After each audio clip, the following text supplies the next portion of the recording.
Hello, everyone. Daniel here from the Next Issue Podcast. On today's video, we'll be doing a review, spoiler free, for Furiosa, a Mad Max saga. This is a new film from 2024, rated R with a runtime of 2 hours and 28 minutes. As of the recording of this video, we have a Rotten Tomato score of 89% from the critics, 91% from the audience, and a letterbox average rating of 4.0. I'm going to give you a quick synopsis, then we'll get into talking about the people behind the camera, the cast, and then on to our review. As the world fell, young Furiosa is snatched from the green place of many mothers and falls into the hands of a great biker horde led by the warlord Dementus. Sweeping through the wasteland, they come across the citadel presided over by the immortal Joe. While the two tyrants war for dominance, Furiosa must survive many trials as she puts together the means to find her way home. This film is directed by George Miller, written by George Miller and Nick Lathoris, and it stars Anya Taylor-Joy as the titular Furiosa, Chris Hemsworth as Dr. Dementus, Tom Burke as the Praetorian Jack, Ayla Brown as a young Furiosa. We also have George Seshoff as the History Man, Lucky Holm as Immortan Joe. I do want to give two quick shout outs to two cast members. The first one, Elsa Pataki, who is Chris Hemsworth's wife. She's part of the film. And then also Charlie Fraser, who plays Furiosa's mom at the beginning of the film. My goodness, her screen presence was amazing. She's made a fan out of me. I hope to see her in more things because I think her performance was fantastic. Yeah, I'm instantly in love with Charlie Fraser and her character. It was just really cool to see on the screen. So let's get into talking about the review. Before I get into too many details, I love this film. I had a great experience watching this. One fun thing, because I knew a lot of these actors were going to be speaking with Australian accents, I actually chose to go to a closed caption screen.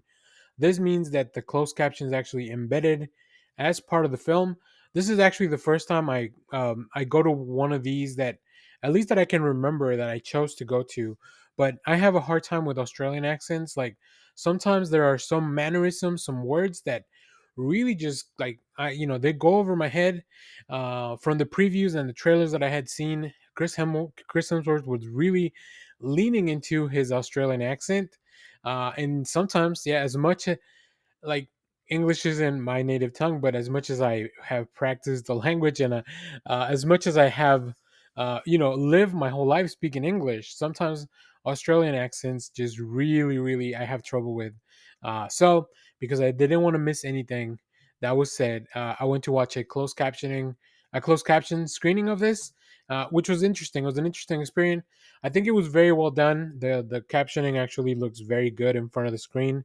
I was hoping that it wasn't like a terrible, like patchwork or like something that was maybe computer or AI generated.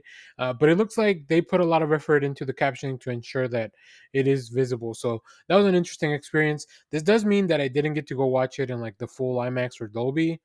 Um, but I don't think that had any effect on my experience in the film because I still really, really enjoyed it. All right, let's talk about how most people will now experience the film. George Miller's Furiosa is the much anticipated sequel to the critically acclaimed Mad Max Fury Road, which I also really enjoyed. Yeah, I think we have a review for that in the channel. I will be doing another video on that film pretty soon as well. It is a stunning display of building and exhilarating spectacle. The film not only complements the predecessor but stands proudly on its own, carving out a unique place in the Mad Max saga. From the moment the film begins, it is clear that Miller knows exactly how to construct an immersive cinematic experience. The visuals are nothing short of grand, with every shot meticulously crafted to draw the viewers into this desolate yet vibrant wasteland. The action set pieces are spectacular, delivering thrills and chaos in equal measure. Even the gnarly, brutal moments are executed with such finesse that they become part of the film's grim beauty. It is a very interesting contrast of like this desolate wasteland and just how magnificent a shot can look. I think George Miller had a lot of practice with this in the first film that he made with the Mad Max Fury Road, and I think he just even brings all that bag of tools is coming back, and it's really playing out very well. Uh, the lengthy runtime of Furiosa does, however, feel a little bit bloated. There are some moments that affect the pacing of the film. It feels like it might drag a little bit. And overall, they weigh a little bit on this extended duration of the film. Now, despite all this, I think Miller's mastery in filmmaking ensures that the film is engaging at most times. His ability to blend intense action and deep narrative arcs makes even the slower segments feel very meaningful to the film. This is the kind of prequel I think that is it feels necessary, providing essential backstory and depth to the original narrative. I think Furiosa even elevates the tale of his titular character, played with just really fierce determination by Anya Taylor-Joy. Her portrayal is both vulnerable and powerful, making the character her own while still honoring the legacy left by Charlize Theron, who played Furiosa in the Mad Max film. Also, Hemsworth's Dementis is equally compelling, just a chaotic villain who demands attention every time he's on the screen. Both characters just commanded such presence on the screen. Um, and Chris Hemsworth just really went all out, right? There was a very good makeup on him where he really just kind of disappeared into his role. So we'll talk about that more a little bit. Now, what sets Furiosa apart is its physical impact on the audience, at least for my viewing. I found myself responding physically, sitting up and leaning forward multiple times without even realizing it.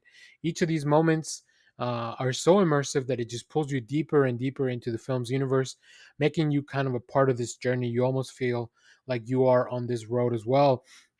As I mentioned, the actors just really disappear into the roles, bringing this harsh, unforgiving world to vivid life. The performances are nuanced, they are intense, and they just really contribute very significantly to the film overall and the atmosphere. The character dynamics just are very rich and compelling, and they add so many layers to the plot. I think Chris Hemsworth, in particular, as you see time passing, right? We meet Furiosa when she is a child, and Chris Hemsworth is younger. So seeing both of these characters grow and evolve really feels like a full arc realized. You know, from all the moments that maybe they were both there to the moments that they kind of miss each other, to the ultimate, the culmination of the film. I think it all works out very well. Now, while undeniably this film enhances the lore established in the Fury Road, Furiosa avoids being overshadowed by its predecessor. I think it strikes a really good balance, standing as a strong independent story on its own, but still enriching the mythos that we have from the previous film. George Miller has once again proven his prowess in creating a film that is both a visual feast and also a narrative triumph. This film definitely has a lot more story, if you will. If you want to compare it to Mad Max, I think Mad Max is a very linear story, no pun intended. Whereas this has a lot more twists and turns.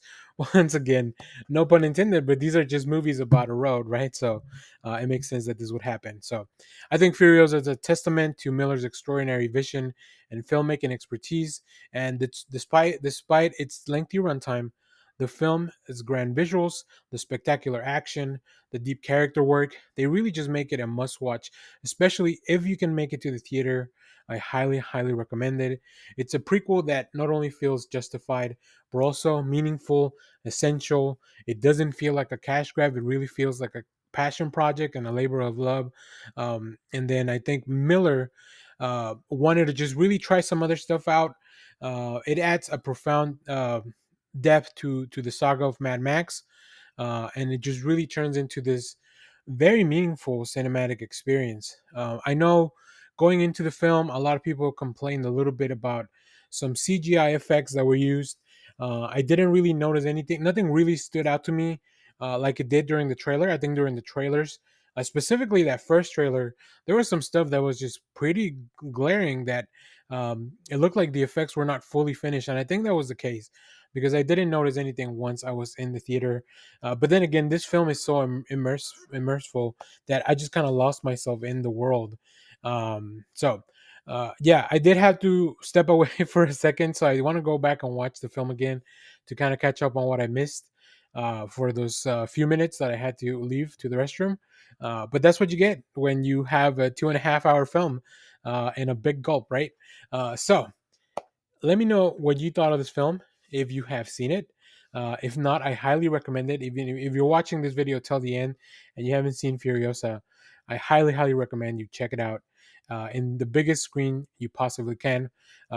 As always, thank you for watching, everyone. Remember to share, like, subscribe, hit the bell so you know when we go live. That is most Saturdays, most Saturdays, 10 a.m. Central Standard Time. Stay tuned. We have more comic reviews, movie reviews, TV recaps, all that fun stuff here in the channel. And make sure to support us on Patreon if you want to become a monthly member. Also, you can be a member of the channel. And if not, you can also support us on Ko-fi. All the links are in the description of the video. And we have a lot more reviews. Like I mentioned before, I will be making a new Mad Max Fury Road video as soon as I get a chance to rewatch the film. And I really hope that I get to go out to the theater to watch Furiosa one more time. Because I think I had a really good time and I really enjoyed my time at the theater. So, as always, thanks for watching, everyone. Bye bye.